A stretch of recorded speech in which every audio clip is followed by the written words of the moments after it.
This is Kuntal Chakraborty, Assistant Professor of Electrical Engineering Department, Greater Kolkata College of Engineering and Management, GIS Group. Today I am just going to explain another important topic, that is architecture of 8255A. This 8255A basically a programmable peripheral interface, means by which we can transfer data into a peripheral device, or we can get some data from a peripheral device through 8255A into 8085 microprocessor. Now we will try to understand the architecture of 8255A.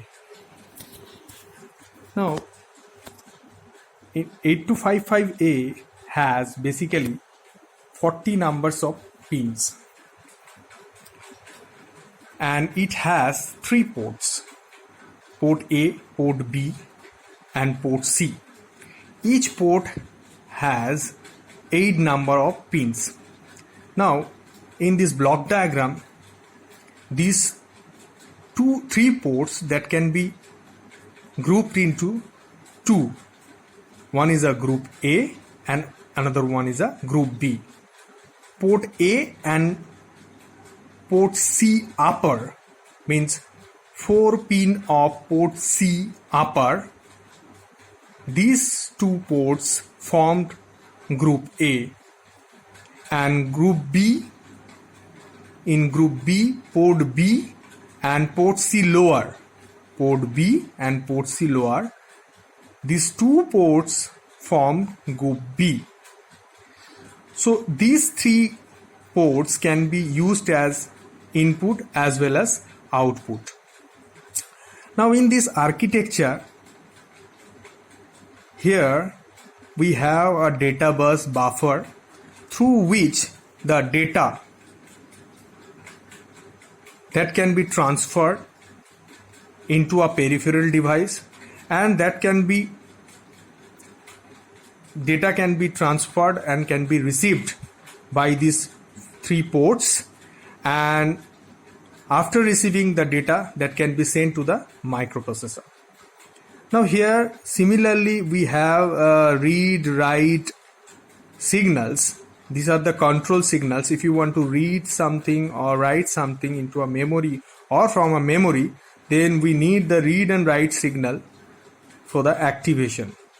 And we have a reset signal, and this pin basically used for to reset the 8255A.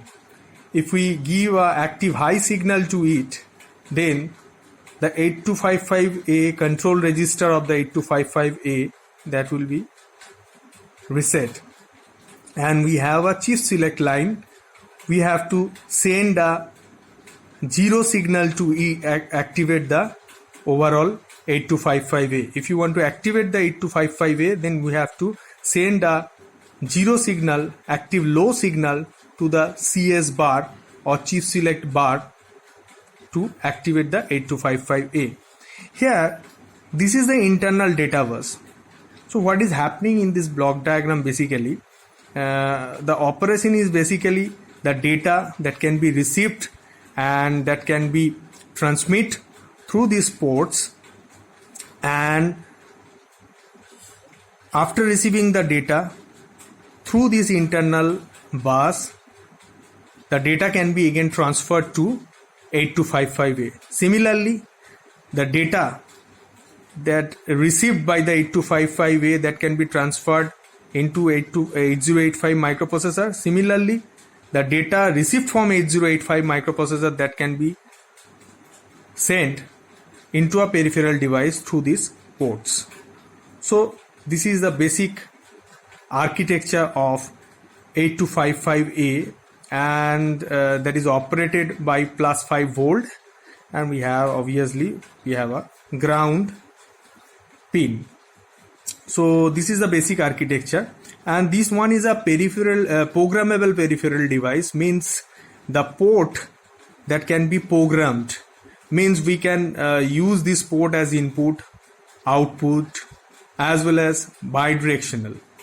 So now next we'll try to understand how the port can be selected, and the port that can be selected by two address lines A0 and A1. Here the arrangement is showing how the port can be selected. Here we have A0 and A1 address lines. We have an internal decoder in 8255A.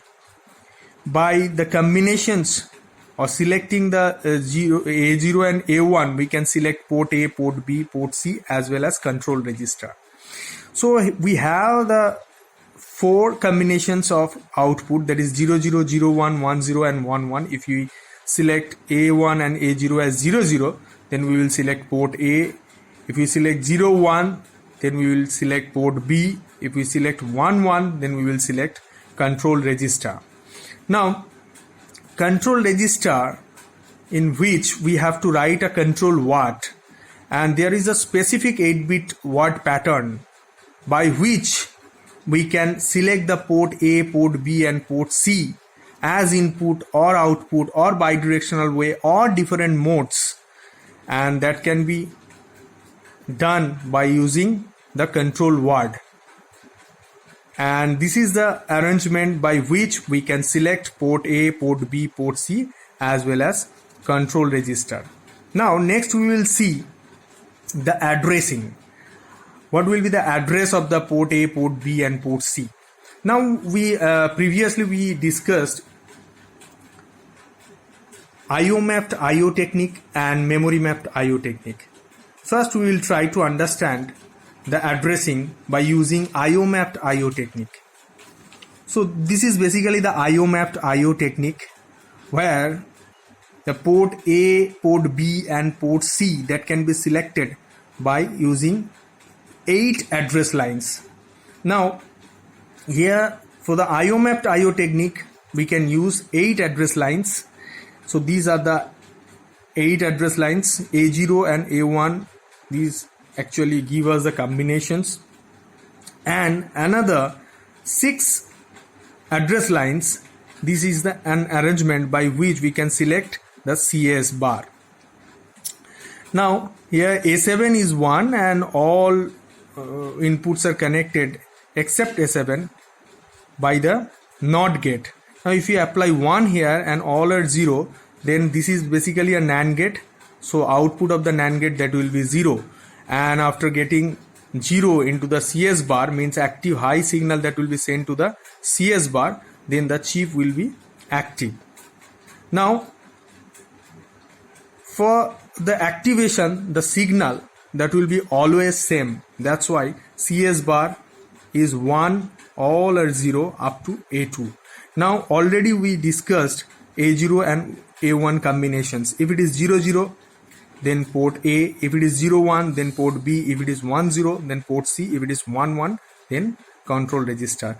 Now this bit pattern, if we convert into a hex code, then we will get 80H. If you convert for port B, that will be 81H, 82H and 83H. Now by 80H we can select port A, that is the address of the port A. 81H, that is the port B address, and 82, that will be the port C address, and the control word address will be the 83. Now we will try to understand the memory mapped IO technique. Now this is the memory mapped IO technique arrangement, where in case of memory mapped IO technique we will use 16 address lines. So here we use a similar type arrangement, where A15 we will apply A15 as 1, and A2 to A14 all pins are connected with a NOT gate, and finally we connected it with a NAND gate. And if we apply A15 as 1 and all are 0, then the output will be 0, means active low signal that will be sent to the CS bar, and 8255 that will be active. Now similarly we have to send a write or MEMR bar and MEMW bar signal for the input output purpose, if you want to read something from input device, and if you want to write something into output device, then we have to send this kind of signal. So now what will be the arrangement? CS bar, that will be A15 as 1 and all are 0. Now then 0 signal that will be sent to the CS bar. So A15 is 1 and all are 0, and the combination that is 0 0 0 1 1 0 and 1 1, then we will get 8000, 8001, 8002 and 8003.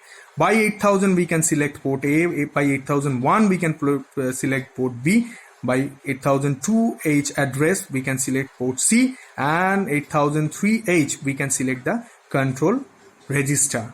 And these are the address by which we can select port A, port B and port C and control register.